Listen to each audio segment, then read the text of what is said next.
Hi, my name is Joanna Whitney. I am an intuitive artist and a student of natural law, and I'm going through the formal consensus book to try to help groups learn how to communicate better.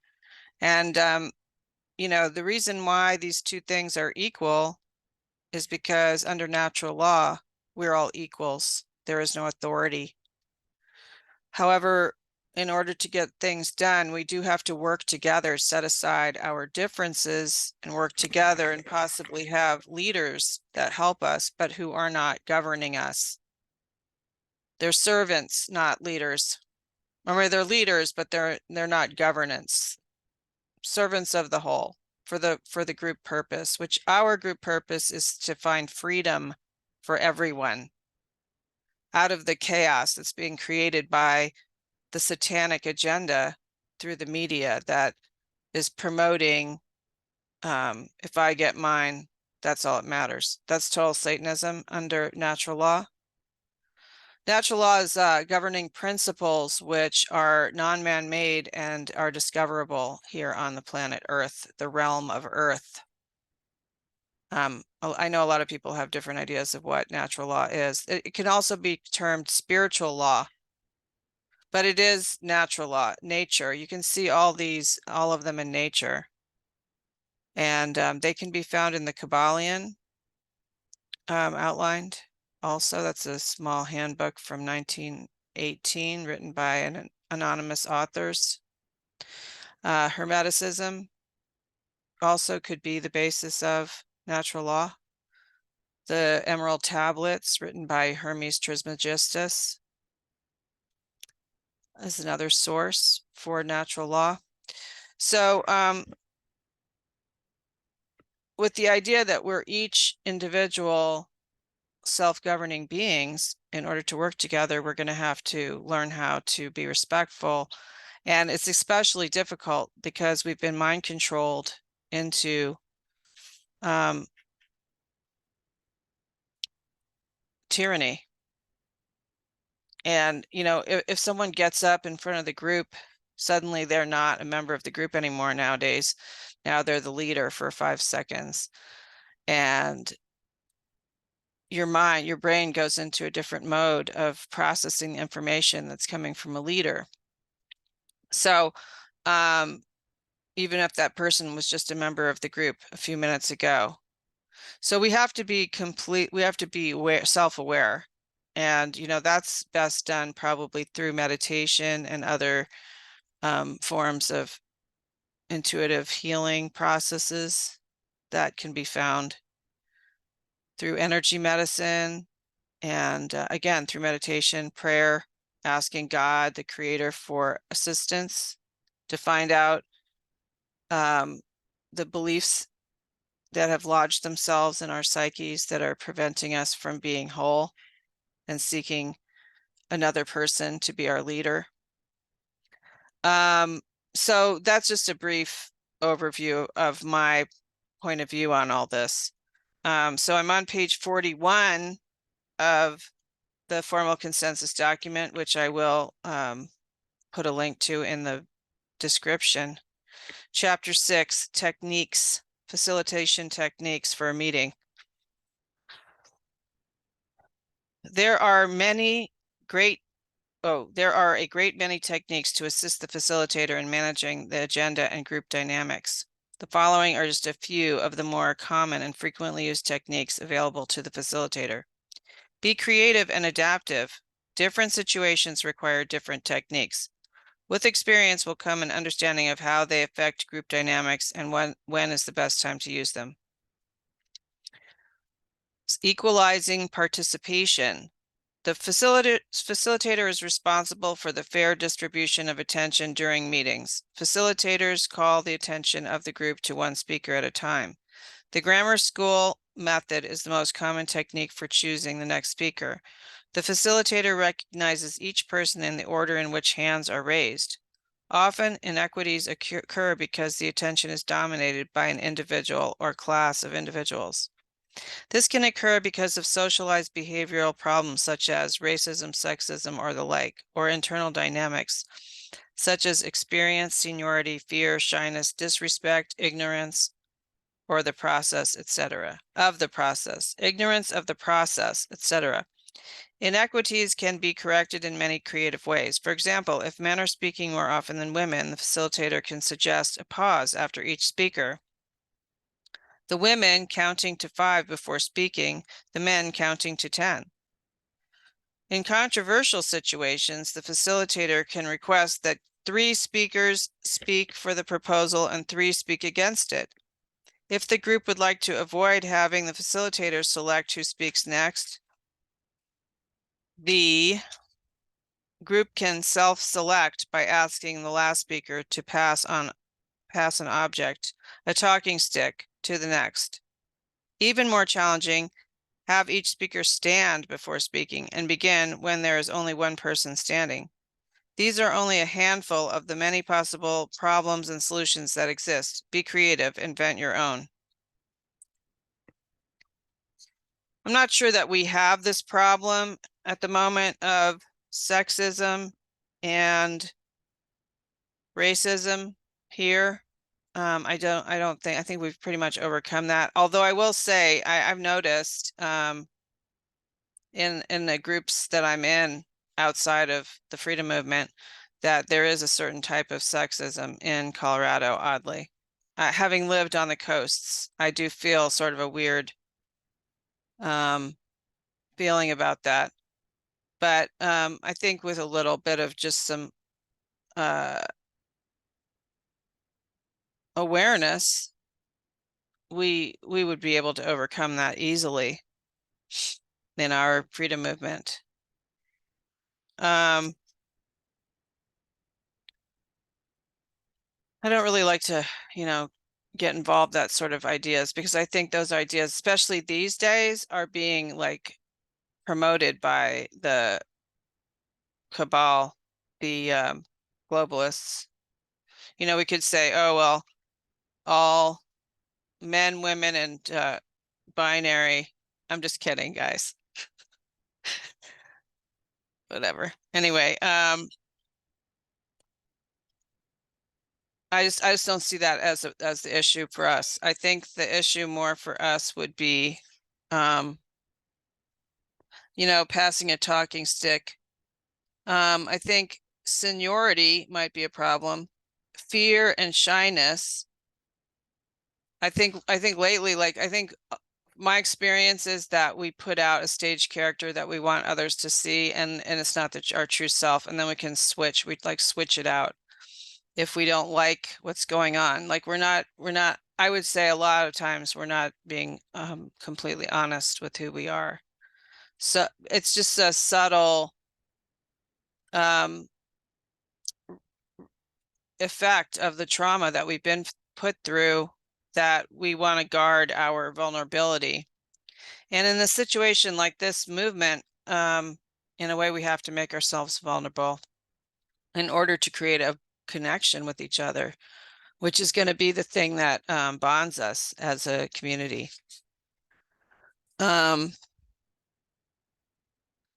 So all these other things like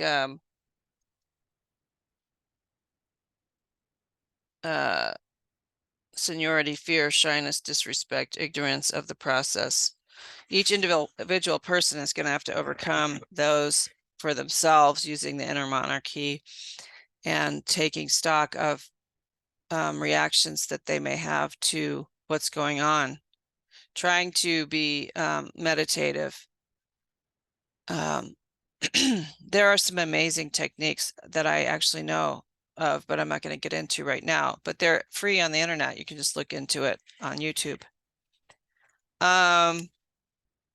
Listing. To help the discussion flow more smoothly, those who want to speak can silently signal the facilitator, who would add the person's name to a list of those wishing to speak and call on them in that order.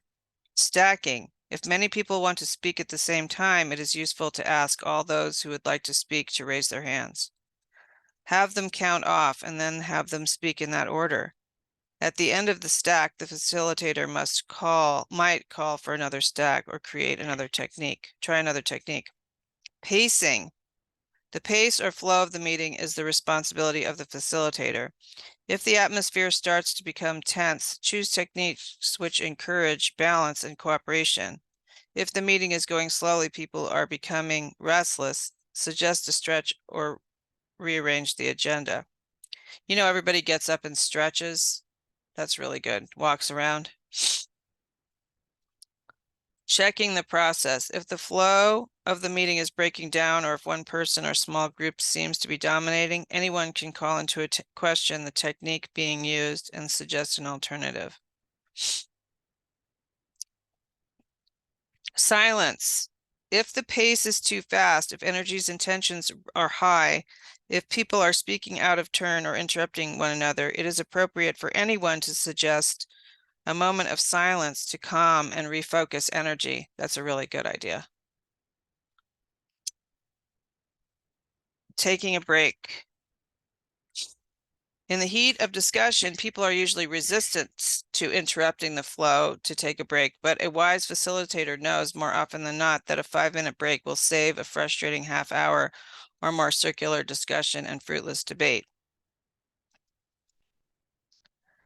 Call for consensus. The facilitator or any member recognized to speak by the facilitator can call for a test.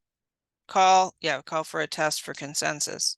To do this, the facilitator asks if there are any unresolved concerns which remain unaddressed. That goes back to section 2.2. See if I can get to that quickly.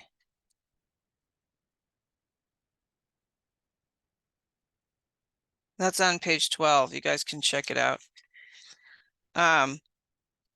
Summarizing, the facilitator might choose to focus what has been said by summarizing. The summary might be made by the facilitator, the note taker, or anyone else appropriate. This preempts a common problem in which the discussion becomes circular, one after another. Speakers repeat each other. This is a common problem when we just repeat each other, just maybe to have our voice heard or something. Reformulating the proposal. After a long discussion, it sometimes happens that the proposal becomes modified without any formal decision. The facilitator needs to recognize this and take time to reformulate the proposal with new information, modifications, or deletions.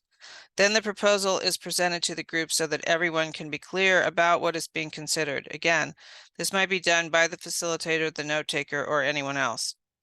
Stepping out of role. If the facilitator wants to become involved in the discussion or has strong feelings about a particular agenda item, the facilitator can step out of the role and participate in the discussion, allowing another member to facilitate during that time.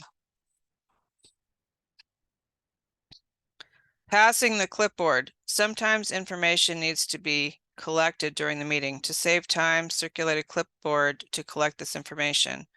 Once collected, it can be entered into the written record and or presented to the group by the facilitator.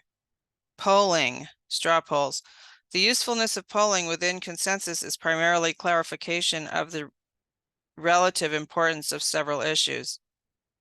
It is an especially useful technique when the facilitator is confused or uncertain about the status of a proposal and wants some clarity to be able to suggest what might be the next process technique. Polls are not decisions. They are not binding referenda, non-binding. All too often, straw polls are used when the issues are completely clear and the majority wants to intimidate the minority into submission by showing overwhelming support rather than to discuss the issues and resolve the concerns. Clear and simple questions are best. Polls that involve 3 or more choices can be especially manipulative. Use with discretion. So yeah, just going back to a moment for to the stepping out of role.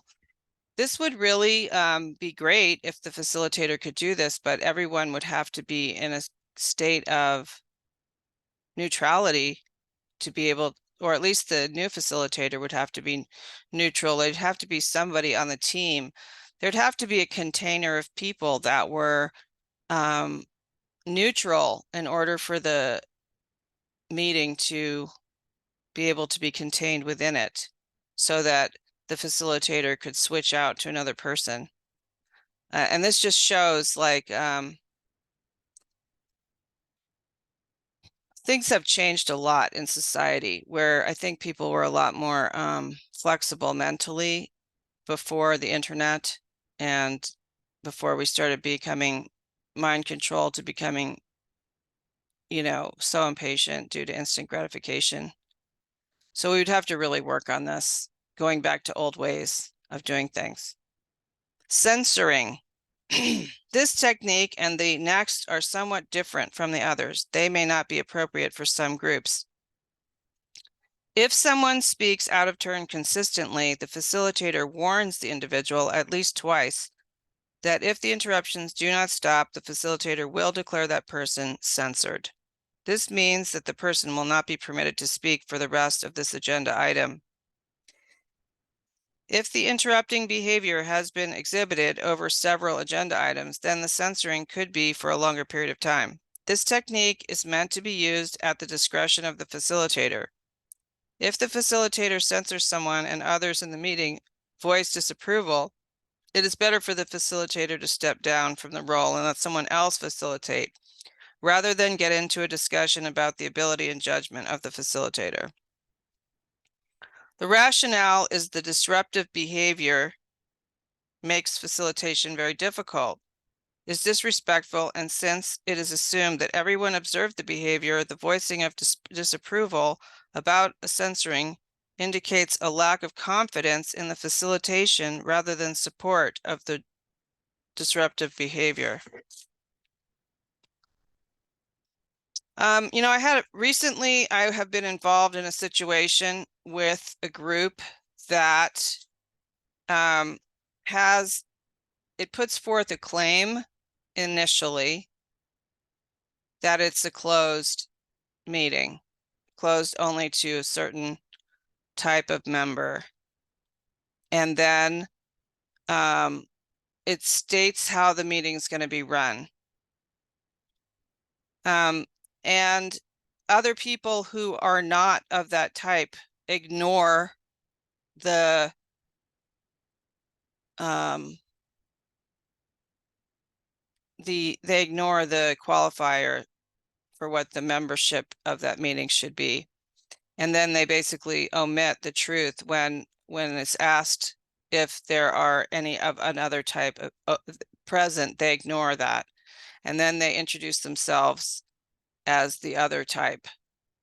And people have in the group have been ignoring this for like 20 years, I think, a long time. And it got to a point where the other people who are not supposed to be there took over the meeting recently. And I was overwhelmed and didn't know what to do. So I left early and someone else left with me. And then we were very frustrated because we are qualifying members. And we started sort of to do a thing where we would interrupt people who stated that they weren't qualifying members. And it caused a great deal of disruption in the group. But it wasn't that we were trying to make a statement that either it was time for the group to change its qualifications, or it was all time for those people to be more respectful and either not come to that meeting or refrain from bringing in making the statement that they didn't belong there.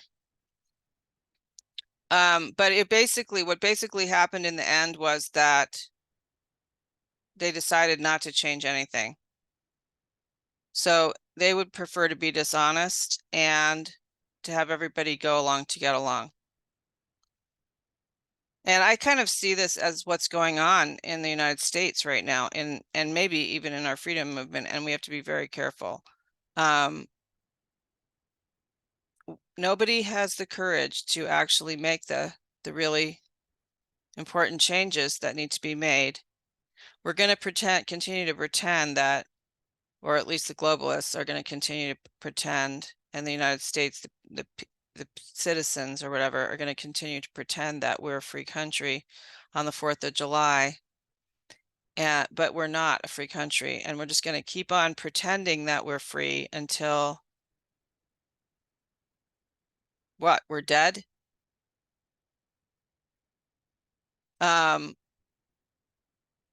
However, with regards to this situation, once a group has agreed, the present group of people have agreed to a container and a way of doing things, then it is up to each member of the group to go along with what the group agreed to for the container, so that we are all being respectful of each other's time and each other as equals. And that's why when, like, say there's somebody who's interrupting every 5 minutes, or that person reveals that they think that they're more important than anyone else. And they completely disrespect the group's container, which they were a part of creating. And so it is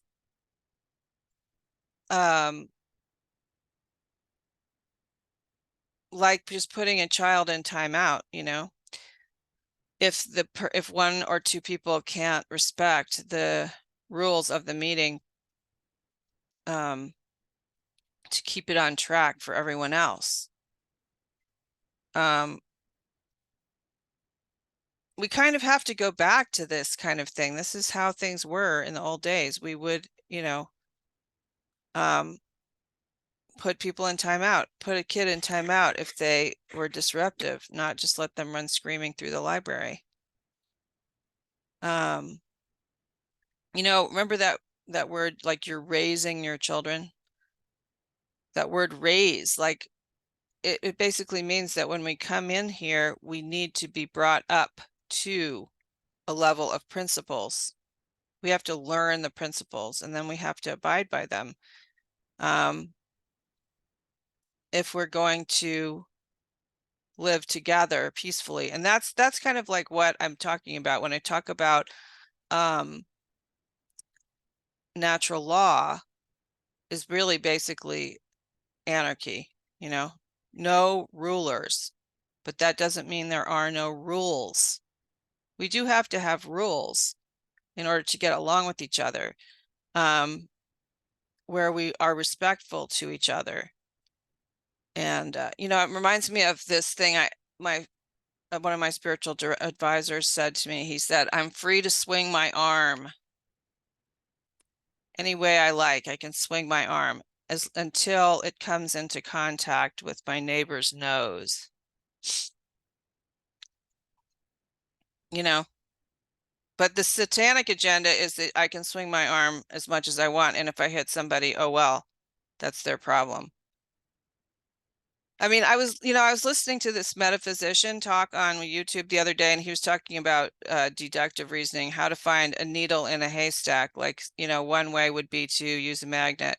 One way would be to say, oh, when did I drop that? The last time I saw the needle, it was like 2 inches below the surface, over to the left. But then there's this other kind, reductive reasoning, where you would just burn down the haystack to find the needle.